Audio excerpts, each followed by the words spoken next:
Hi, I'm Craig Ownby, and this is another in a continuing series of videos I'm helping my friend Ron Sturgeon produce for his campaign, Make Haltom City Thrive Again. Ron wants to bring all the businesses back to Haltom City and make it easy to start a new business in Haltom City. He's a fierce advocate for small business. He always says their struggle is real.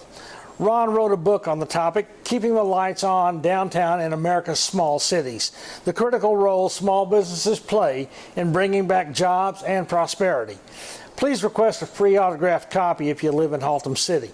It's received 16 five-star reviews on Amazon. The second edition, with 5 new chapters, will be out in November of 2022.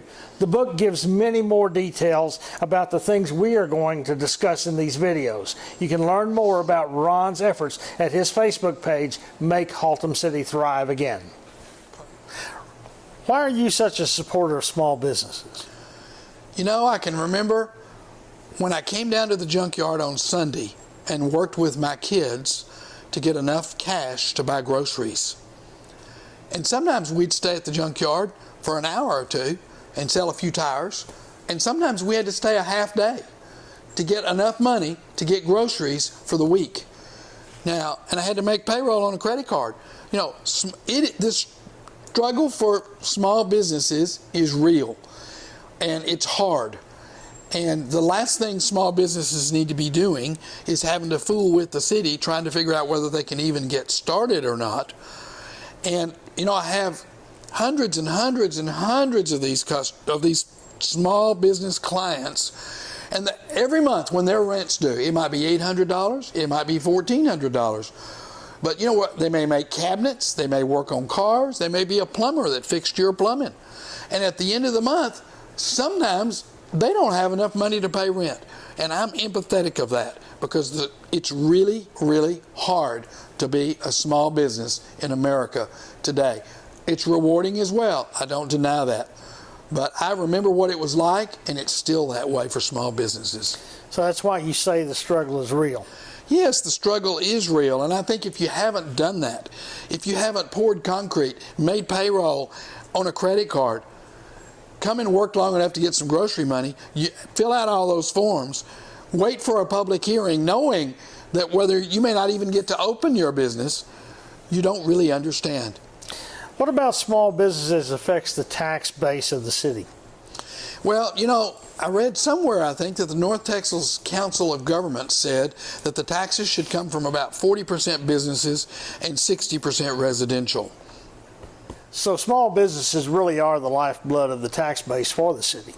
They are, and of course people think about big businesses, but you know, in Strong Towns the book discusses how the value per acre or per square foot is a whole lot more with a small business than it is with a big business, with the sales taxes, with the ad valorem taxes, with the employment, with the commerce that they create, whereas the big companies, maybe distribution centers, they don't even collect any sales taxes. So small businesses are really important. There's no substitute for small businesses. And in Haltom City, we've got these major corridors with buildings boarded up. Nobody's in them. They're not creating any commerce. And, you know, if you just drive through the city, you're not fixing to come open a business here because it looks like other businesses are closing. People want a grocery store. CVS recently closed. And businesses don't want to come to declining corridors. So the cities have to make it easier to open. And in Haltom City's case, they need to make it easier than the surrounding cities so they can steal those businesses. And you know, I know it sounds rough, Craig. Tell me more, Ron, about cities competing for businesses. Well, you know, businesses make it, first, there's only a finite amount of businesses that are going to open in Tarrant County next week. You know, I don't know if it's 206 or 47 or 512, but it's a finite amount. They're going to go somewhere. The question is, where are they going to go? And you know, as a business person, we think like this routinely. You know, I tell my people that when a customer comes in, they've got some money in their back pocket that belongs to me. Let's get it. Cities need to think about, you know, they're looking at our city. We need to get them, because if we don't get them, North Richland Hills will. What makes a city inviting? Well, I think once the word's on the street that a city is really looking for businesses and that they're easy to work with, people hear about it. I know in Haltom City now, realtors do not show space. My commercial realtor friends say they will not show space in Haltom City except as a last resort because the customers can't get their COs and get in. And if they don't get in, the realtors don't get a commission. So when somebody calls up and they say, I want to open a vape shop or a dry cleaner or a swimming pool supply company, they look in their computerized records and they show them something in North Richland Hills or in Fort Worth because they know those users can come right in, rent, and go get a CO.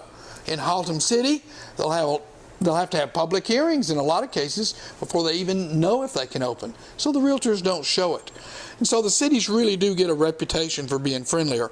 Now, right now, in Haltom City, we're also at a difficult point because if you want to open a vape shop, you want to come to the part of town where everybody's going, where the cars are coming back and forth in front of the place. And you don't want a boarded up place on the right and a boarded up place on the left. So we've kind of got a conundrum here. Who's going to come first? So we're going to have to make it especially interesting and advantageous to come here. And once we start getting a few of those, then a few more will come. So Ron, why should a resident care about small businesses? Well, as the small businesses leave, they pay less taxes. The buildings get boarded up, the values go down, the ad valorem taxes go down, there's no sales tax, there's no employment, there's no commerce. But the budget of the city doesn't usually go down. Everybody kind of knows that. So that budget gets spread over the existing people that can pay the tax. Residential taxes go up. These videos are to help voters so they can make an informed choice in the next election about who's going to lead and bring solutions for the city. Thanks for watching, and I encourage you to watch the other videos posted, and most importantly, to make sure you vote in the next election as we strive to bring back prosperity in Haltom City's declining areas and corridors in the central and south parts of the city. We need pro-business candidates to serve on the City Council. If you are interested in helping or serving, reach out to Ron for more information.